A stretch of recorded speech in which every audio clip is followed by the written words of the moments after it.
Hello friends, welcome to my channel. Today మనం 28th జనవరి 2025కి సంబంధించిన current అఫైర్స్ని చూద్దాము. వీడియోని స్కిప్ చేయకుండా లాస్ట్ వరకు చూడండి. ఎందుకంటే రెగ్యులర్గా కరెంట్ అఫైర్స్ని ఫాలో అవుతేనే ఎగ్జామ్లో మంచి స్కోర్ చేయడానికి అవకాశం ఉంటుంది. అలాగే మా ఛానల్ని కనుక ఫస్ట్ టైం చూస్తున్నట్లయితే లైక్ చేయండి, అలాగే సబ్స్క్రైబ్ చేయండి.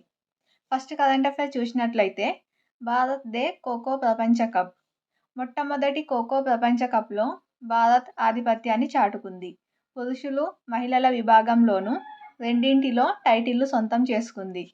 ఆదివారం 19 జనవరి నాడు మహిళల ఫైనల్లో భారత్ 78-40 తేడాతో నేపాల్ను ఓడించింది.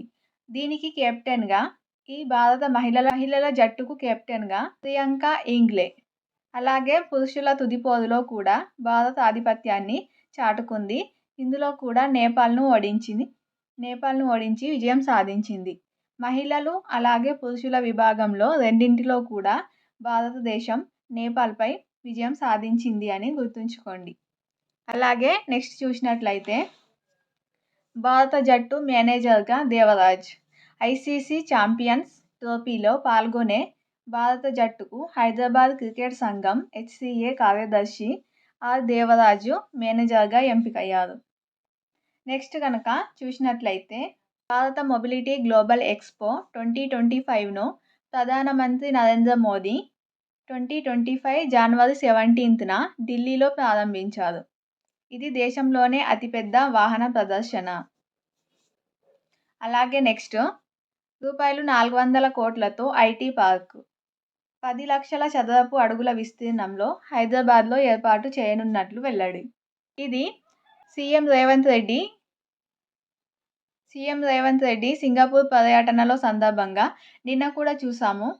అత్యాధునిక డేటా సెంటర్ను రంగారెడ్డి జిల్లా ముచ్చర్లలో ఏర్పాటు చేస్తున్నట్లు నిన్నటి వీడియోలో మనం డిస్కస్ చేశాము. ఈ రోజుటి వీడియోలో 450 కోట్లతో రాష్ట్రంలో క్యాపిటల్ ల్యాండ్ కంపెనీ పెట్టుబడులు పెట్టడానికి ముందుకొచ్చింది. హైదరాబాద్లో అత్యాధునిక ఐటీ పార్కును ఏర్పాటు చేయనున్నట్లు ఈ కంపెనీ క్యాపిటల్ ల్యాండ్ అనే కంపెనీ ప్రకటించింది. దీంట్లో సీఎం రేవంత్ రెడ్డి బృందం ఇటీవల సింగపూర్ పర్యటన నేపథ్యంలో ఉన్నత స్థాయి సమావేశంలో ఈ కంపెనీ ఈ నిర్ణయం తీసుకున్నట్లు ప్రకటించింది. నిన్నటితో సింగపూర్ పర్యటన ముగించిన నేపథ్యంలో నెక్స్ట్ దావోస్లో 4 రోజులు జరిగే ప్రపంచ ఆర్థిక వేదిక వార్షిక సదస్సులో పాల్గొంటారు. అలాగే నెక్స్ట్ చూసినట్లయితే ట్రంప్ ప్రమాణం నేడే. అమెరికా అధ్యక్షుడిగా మరోసారి ఎంపికైన డొనాల్డ్ ట్రంప్ పదవి బాధ్యతలు స్వీకరించనున్నారు. నెక్స్ట్ నిమ్మ వాసనతో మిరియాలు. పుదుచ్చేరికి చెందిన శాస్త్రవేత్త శ్రీలక్ష్మి అనే శాస్త్రవేత్త నిమ్మ వాసనతో కూడిన కొత్త రకం మిరియాల వంగడాలను సృష్టించారు. ఈ వంగడాలు తక్కువ కాలంలోనే ఎక్కువ దిగుబడి ఇచ్చే కొత్త రకం వంగడాలు. అలాగే నెక్స్ట్ చూద్దాము. ఇది తెలంగాణ కల్చర్లో భాగంగా చాలా ఇంపార్టెంట్.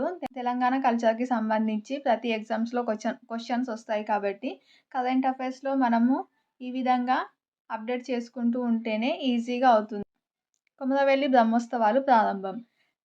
సిద్దిపేట జిల్లా కొమరవెల్లిలో ప్రముఖ పుణ్యక్షేత్రం మల్లికార్జున స్వామి జాతర ప్రారంభమైంది. ఇది కొమరవెల్లికి సంబంధించి మల్లికార్జున స్వామి జాతర ఎక్కడ జరుగుతుంది అని, అలాగే ఇది ఎక్కడ ఉంది అని క్వశ్చన్స్ అడుగుతారు కాబట్టి ఇది సిద్దిపేట జిల్లా. ప్రతి ఏటా సంక్రాంతి పండుగ తర్వాత వచ్చే మొదటి ఆదివారం నుంచి ప్రారంభం అవుతుంది. అలాగే అగ్నిగుండం అనే కార్యక్రమంతో ముగుస్తుంది. మొదటి వారాన్ని పట్నం వారంగా పిలుస్తారట. సో ఇది తెలంగాణ స్టేట్ ఎగ్జామ్స్కి సంబంధించి తెలంగాణ కల్చర్లో భాగంగా తెలంగాణ జాతరల నుంచి ఇది ఇంపార్టెంట్.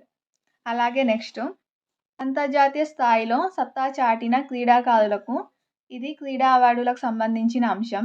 అంతర్జాతీయ స్థాయిలో సత్తా చాటిన క్రీడాకారులకు రాష్ట్రపతి ద్రౌపది ముర్ము 2025 జనవరి 17న ఢిల్లీలో క్రీడా పురస్కారాలు అందజేశారు.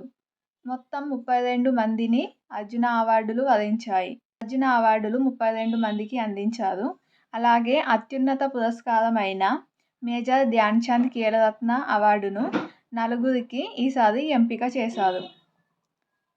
ఈ నలుగురిలో దొమ్మరాజు గుకేష్, అలాగే మను భాకర్, హర్మన్ప్రీత్ సింగ్, ప్రవీణ్ కుమార్ ఈ నలుగురికి మేజర్ ధ్యాన్చంద్ ఖేల్రత్న అవార్డు అందించారు. ఇది ఫ్రెండ్స్ టుడే వీడియో కనుక మీకు నచ్చినట్లయితే లైక్ చేయండి. అలాగే మా ఛానల్ని ఫస్ట్ టైం చూస్తున్నట్లయితే సబ్స్క్రైబ్ చేయండి. Thank you.